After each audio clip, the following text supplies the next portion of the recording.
TV 46 Malenadu ವಾರ್ತೆಗಳು. ನಾನು ಮೇಘನಾ ಲೋಕೇಶ್. ಈ ಪರಿಸರ ದಿನಾಚರಣೆ ಒಂದು ದಿನಕ್ಕೆ ಸೀಮಿತವಾಗದೆ ಪ್ರತಿನಿತ್ಯ ಮತ್ತು ಸುತ್ತಮುತ್ತಲ ಪರಿಸರ ಮೊದಲು ಸ್ವಚ್ಛವಾಗಿ ಇಟ್ಟುಕೊಂಡು ಜೊತೆಗೆ ಪ್ಲಾಸ್ಟಿಕ್ ಬಳಕೆ ಸಂಪೂರ್ಣ ನಿಷೇಧ ಮಾಡಿದಾಗ ಈ ಪರಿಸರ ಸಮತೋಲನ ಕಾಪಾಡಬಹುದು ಎಂದು ಹಿರಿಯ ಸಿವಿಲ್ ನ್ಯಾಯಾಧೀಶರು ಜಿಕೆ ದಾಕ್ಷಾಯಿಣಿ ಸಲಹೆ ನೀಡಿದರು.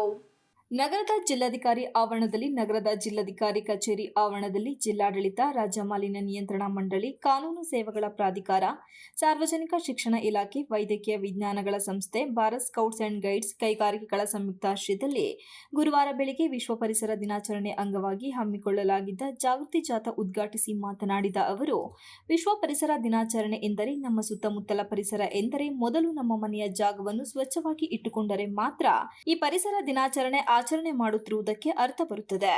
ಪರಿಸರ ದಿನಾಚರಣೆ ಎಂಬುದು ಕೇವಲ ಒಂದು ದಿನಕ್ಕೆ ಸೀಮಿತವಾಗಬಾರದು.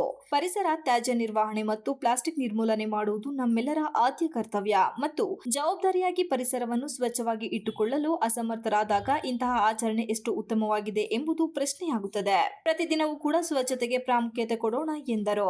ಶಾಲಾ ಮಕ್ಕಳನ್ನು ಈ ಮೆರವಣಿಗೆಯಲ್ಲಿ ಸೇರಿಸಿ ಪರಿಸರದ ಬಗ್ಗೆ ಅರಿವು ಮೂಡಿಸುವ ಪ್ರಯತ್ನ ಮಾಡಲಾಗುತ್ತಿದ್ದು, ಪ್ಲಾಸ್ಟಿಕ್ ಬಳಕೆಗೆ ನಾವು ಅವಲಂಬಿತರಾಗಿದ್ದೇವೆ. ತರಕಾರಿ, ಇತರೆ ವಸ್ತುಗಳ ಖರೀದಿ ಮಾಡಲು ಮನೆಗಳಿಗೆ ಮಾರುಕಟ್ಟೆಗೆ ಹೋಗುವಾಗ ಕೈಲಿ ಕಾಟನ್ ಬ್ಯಾಗ್ ಹಿಡಿದು ಹೋಗಬೇಕು ಎಂದು ಕಿವಿಮಾತು ಹೇಳಿದರು. ಈ ವರ್ಷದ ಘೋಷಣೆ ಎಂದರೆ ಪ್ಲಾಸ್ಟಿಕ್ ಅನ್ನು ಸಂಪೂರ್ಣವಾಗಿ ಅಂತ್ಯವಾಡುವುದು ಆಗಿದೆ. ಎಲ್ಲ ಜನತೆ ಕೂಡ ಎಚ್ಚೆತ್ತುಕೊಂಡು ನಮ್ಮ ಪರಿಸರ ಸಂರಕ್ಷಣೆಗೆ ಕೈ ಜೋಡಿಸಿ ಎಂದು ಕರೆ ನೀಡಿದರು. ಕಾಡು ನಾಶ ಮಾಡಿದರೆ ಮತ್ತೆ ಬೆಳೆಸುವವರು ಯಾರು ಎಂಬ ಪ್ರಶ್ನೆ ಈಗ ನಮ್ಮೆಲ್ಲರ ಮುಂದೆ ಇದೆ.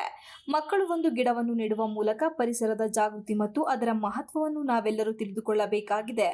ಕೆರೆ, ಬಾವಿ, ಮರಗಿಡಗಳನ್ನು, ಪರಿಸರವನ್ನು ಬೆಳೆಸಿ ಅರಣ್ಯ ಸಂರಕ್ಷಣೆ ಮಾಡಬೇಕು ಎಂದು ಹೇಳಿದರು. ನಾವು ಈ ದಿನ ಮಾರ್ಕೆಟ್ಗೆ ಹೋಗೋದು ಕಂಡುಬರ್ತಾ ಇದೆ, ಆದರೆ ಇದು ತಪ್ಪು. ಇದು ಒಂದು ಹಾಸನ, ಒಂದು ಮಲೆನಾಡು ಪ್ರದೇಶ, ಸಾಕಷ್ಟು ಮಳೆ ಕೂಡ ಅವಾಗವಾಗ ಬರ್ತಾ ಇರುತ್ತೆ.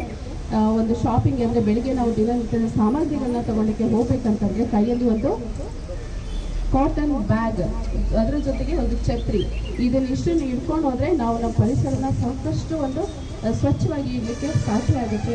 ಮತ್ತು ಈ ವರ್ಷದ ಥೀಮ್ ಏನಂತ ಅಂದರೆ ಒಂದು ಪ್ಲಾಸ್ಟಿಕನ್ನು ಸಂಪೂರ್ಣವಾಗಿ ಅಂತ್ಯ ಮಾಡೋದಾದರೆ ಅದಕ್ಕೆ ಅಂತ್ಯ ಹಾಡುವುದಾಗಿದೆ. ಅದರಿಂದ ದಯವಿಟ್ಟು ಎಲ್ಲರೂ ಕೂಡ ನಾವಿಲ್ಲಿ ಸೇರಿರೋರಷ್ಟೇ ಅಲ್ಲ, ನಮ್ಮ ಎಲ್ಲ ಜನತೆ, ಹಾಸನದ ಎಲ್ಲ ಜನತೆ ಕೂಡ ಈ ಒಂದು ನಮ್ಮ ಕಾರ್ಯಕ್ರಮದಲ್ಲಿ ಭಾಗವಹಿಸಿ ಈ ಒಂದು ಕಾರ್ಯಕ್ರಮನ ಯಶಸ್ವಿಯಾಗಿ ಮಾಡ್ತೀರಾ.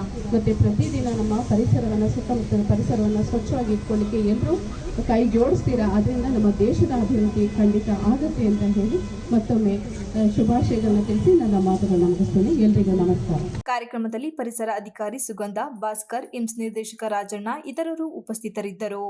Srinivas, TV 46 Malenadu news, Hassan.